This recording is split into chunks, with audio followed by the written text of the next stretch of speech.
All right, today we're going to cover Little Bets by Peter Sims. It's a book about, he says it's about how breakthrough ideas emerge from small discoveries. It actually kind of lines up with Innovators by Walter Isaacson as well then. But we're going to get to that.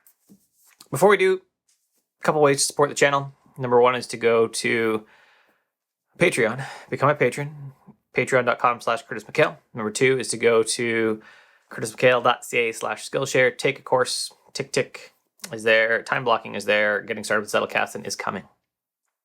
Buckle up, Little Bets by Peter Sims.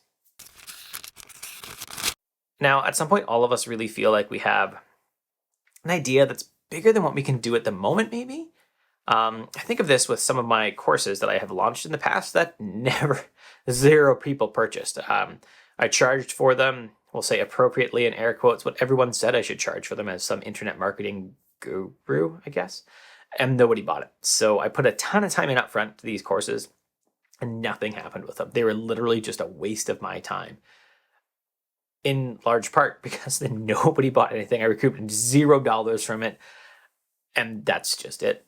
Now, instead of that, we have the option of little bets. So instead of taking one big monolithic idea and trying to run with it, we do little bets. This could be even like, again, me doing YouTube videos, right? I can take a little bet. I can look at a book review and say, like, are people liking this idea? I can do a video on Zettelkasten and people are liking this. So maybe I should do a video on Zettelkasten. People were liking my time blocking content. So I did a course on time blocking. Right? And I put a course, and even with that, it's a little bet because I put my course on time blocking inside Skillshare, which already has an audience and brings an audience to me. So I don't have to bring an audience to my course. I have to help supply that audience, but I don't have to like bring it totally there. People like my videos on TickTick. I did a TickTick course. People have liked my videos on Zettelkasten. That one's coming. I already said that. So instead of going for those big bets, Little Bets by Peter Sims says do little ones. And he has 6 keys to the Little Bets approach according to his book, which is number 1, experiment. Learn by doing, fail quickly, learn from the failure about what didn't work, and keep doing what did work, toss the rest. Number 2, play. A playful improvisational atmosphere quiets our inhibitions so we don't kill good ideas before they incubate. You hear this when you talk about brainstorming even, like don't kill the ideas up front. Any idea is good at the beginning. Immerse, head in to the world to understand deeper human motivations and gather fresh ideas. So don't just come up with your ideas in your little studio by yourself, with your team by yourself, like actually go out and see what real world problems people are dealing with and how they could be solved. 4, define. Use your insights to define specific problems and needs before you solve them. So don't just go in, here's my solution for, I don't even know the problem yet. Define the problems that can be solved and then try to tailor your solutions to those problems, to what people really need to solve those problems.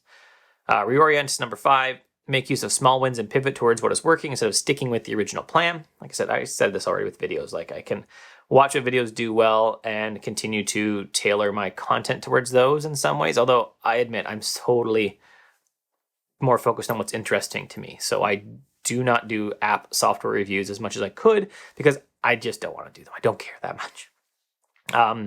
But those are actually some of the highest videos I get. Or when I did my Wi-Fi router, that's the highest revenue video I have for a long time when I reviewed my Eero Wi-Fi router. I'll link that up above. But I don't do that even though I know that might produce more income for the channel because I just don't want to buy a bunch of Wi-Fi routers and test them. That sounds like super boring to me. Anyway, number 6. Iterate, repeat, refine, and test frequently with the knowledge you're gathering. That's a lot of it. It's a lot of the whole book is those 6 steps to, I keep saying 6, that's 4, 6 steps. Those 6 steps are a big part of the book and how you can take little steps, baby steps, to quote the movie. If you can tell me what it is in the bottom, I will send you a link to one of my courses for free. First person to tell me baby steps, what movie am I referencing? You get that. Now, he talks a lot about experimenting through failure, right? So when you fail, it's not prizing the effort you put in, not necessarily the that you missed the goal, right? So that's also an idea of measure the gap. Sorry, measure the gain, not the gap. So if I looked at my cycling, I've started cycling more recently. If I look at my performance in cycling, I'm nowhere near my 2013 level because I was only cycling then. Now I'm cycling and I'm running and I'm skiing. So I'm no longer dedicating my entire fitness routine into cycling. But if I look at my fitness gain from about October last year when I started kind of more dedicating time to riding, and I look at it from there to now, like I'm much farther ahead. I just did 8-minute hill repeats, and they were 8 minutes and like barely making 8 minutes. I just did them again after 4 weeks of really focusing on hills again. And there were 7.5-minute hill repeats, and I did an extra one in my allotted time because I was just that much faster. So like looking at like I've gained a lot, even though looking at my overall time, I say, oh, what's my time on this chunk of road? It's actually slower than it was in 2012 to 2014-ish when I was mostly cycling.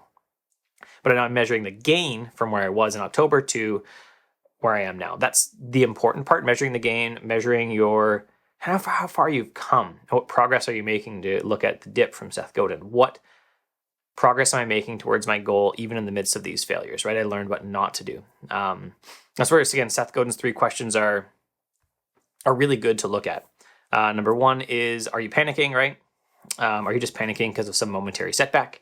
Number 2 is, who are you trying to influence? So is your idea just not hitting the market? As Godin says in the dip that most people in the market have never even heard of you. So they haven't even had a chance to say no. So you gotta change your marketing tactics where you're reaching out to find more people. And number 3 is that what measurable progress have you been making, right? Little Bets kind of talks about that idea on page 141 where it says keep heading down the paths where you are making progress.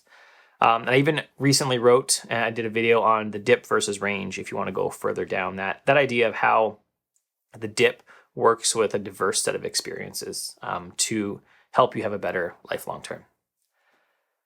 So finally, should you read Little Bets by Peter Sims? It's not a bad book per se, but I think that there are better books. I think first, The Dip is a short read that's going to cover a lot of the same topics, right? Keep trying, do the things that work. Range is another really good one that talks about the diversity of your experience building towards what you're going to do because you don't necessarily know what you're going to do.